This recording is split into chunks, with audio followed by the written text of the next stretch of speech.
Custo de vida, emprego e desemprego, cesta básica, tarifas públicas, salário mínimo. Agora, na Brasil Atual, a análise do DIEESE. E nós vamos conversar agora com o diretor técnico do DIEESE, Fausto Augusto Júnior. Bom dia, Fausto. Bom dia, Glauco. Bom dia a todos. Fausto, e para surpresa de ninguém, na verdade, o Comitê de Política Monetária, o Copom, do Banco Central, elevou a taxa básica de juros, a Selic, chegando agora a 12,75%. E essa foi, Fausto, a 10ª alta seguida. Inclusive, ali na ata da reunião, o comitê avalia que o ambiente externo seguiu se deteriorando, apontando um cenário de incerteza, em especial nos países emergentes, e no caso do Brasil, apontando ali também que a inflação ao consumidor seguiu surpreendendo negativamente, com permanência de riscos no cenário, o que indica que essa elevação de juros vai continuar. Como é que você viu essa decisão do Copom, Fausto? Bem, Glauco, como você mesmo diz, na verdade não foi nenhuma surpresa, até porque as questões em relação à inflação estão muito claras, né? O Brasil vive hoje um momento inflacionário bastante importante, com a taxa de inflação aí beirando os 12% nos últimos 12 meses, e o Banco Central faz o que já há algum tempo já vem fazendo, que é elevar a taxa de juros para tentar frear a economia. Mas aí, de novo, nós voltamos à discussão, quais são, finalmente, afinal de contas, as causas da elevação da inflação e se essas medidas vão funcionar. Está muito claro que a elevação da inflação está muito mais ligada aos preços administrados do que à própria economia, do que a economia de mercado, enfim, de alguma forma vai ser atingida pela elevação da taxa de juros. Mais uma vez, a gente tem uma política monetária, na verdade, busca enfraquecer a economia, busca encolher a economia para segurar uma inflação que não tem como causa o consumo. Ou seja, de novo, a gente tem mais de um remédio amargo, tende a ter pouca eficácia sobre o problema que a gente está vivendo. Esta é uma clara movimentação de uma política econômica do atual governo que pouco se relaciona com o mundo real e com as necessidades do conjunto da classe trabalhadora. A gente vai ver uma inflação que cresce e, ao mesmo tempo, uma taxa de juros que vai freando a economia, ou seja, que numa economia que está com quase 12 milhões de desempregados, uma renda média do trabalho caindo, a gente ainda tem uma elevação da taxa de juros que busca piorar ainda mais essa situação. É sempre bom lembrar que a intenção do aumento da taxa de juros é retirar dinheiro da economia, e ao retirar dinheiro da economia, ele vai tentando segurar os preços que, porventura, tenham a ver ali com as questões de crescimento da inflação por conta da demanda. Só que a demanda no Brasil já está bastante reprimida, e aí, inevitavelmente, a gente vai aprofundando a crise que a gente se colocou por conta dos erros do atual governo.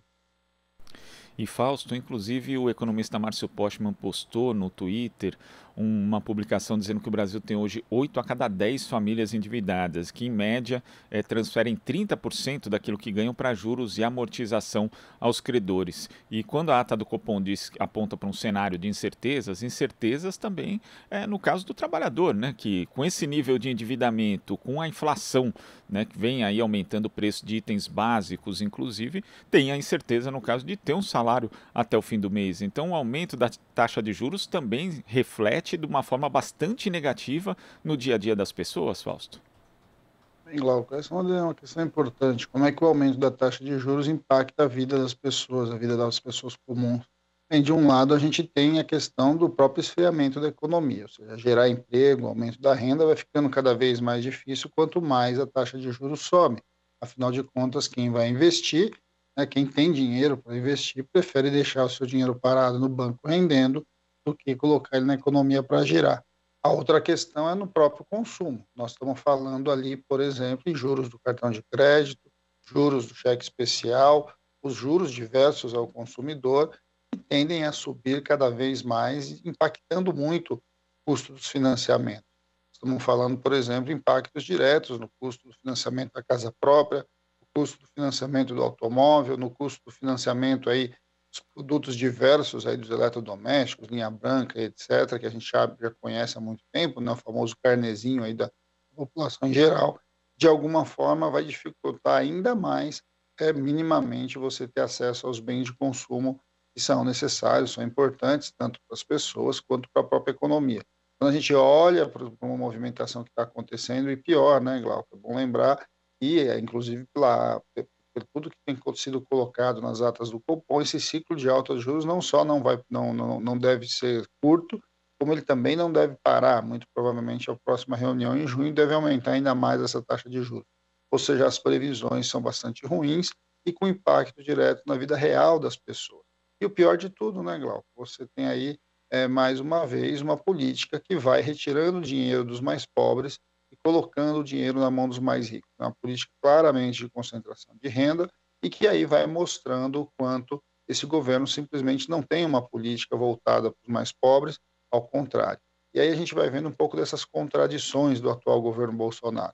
De um lado, ele vai liberando recursos ali do FGTS, que são recursos das contas da própria população, dizendo que esses recursos vão ali alimentar a economia, fazer a economia girar, etc.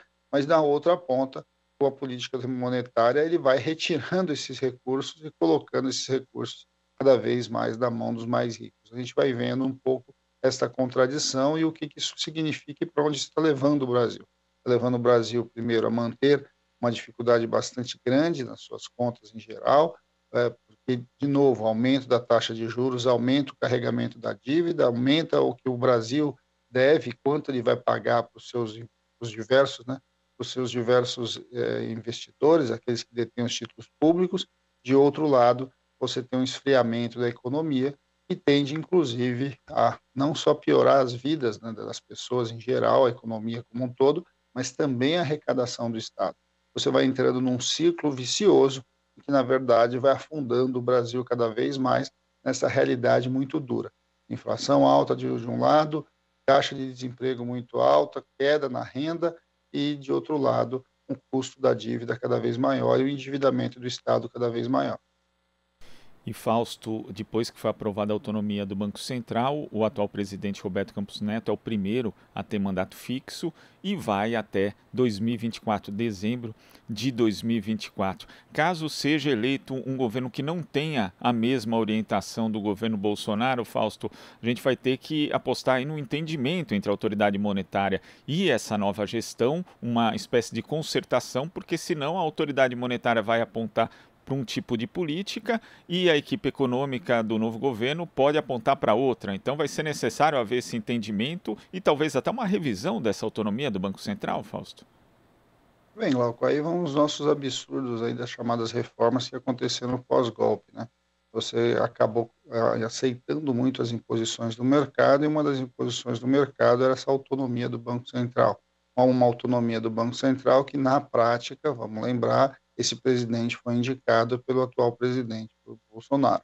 Quando a gente olha para isso, a gente sabe sim das dificuldades que vai encontrar qualquer outro governo que tenha uma outra visão econômica, uma vez que a política monetária vai continuar sendo contracionista.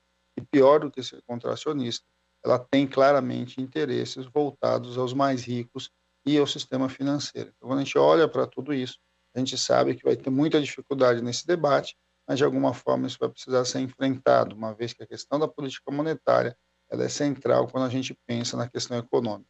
O debate da inflação precisa ser resolvido, é óbvio. A gente tem outras ferramentas, e essas outras ferramentas precisam ser implementadas, de um lado, e a gente tem também um debate bastante importante de como é que você vai fazer essa tal de concertação, mas principalmente como é que você vai colocar o Banco Central para além de olhar só para a inflação.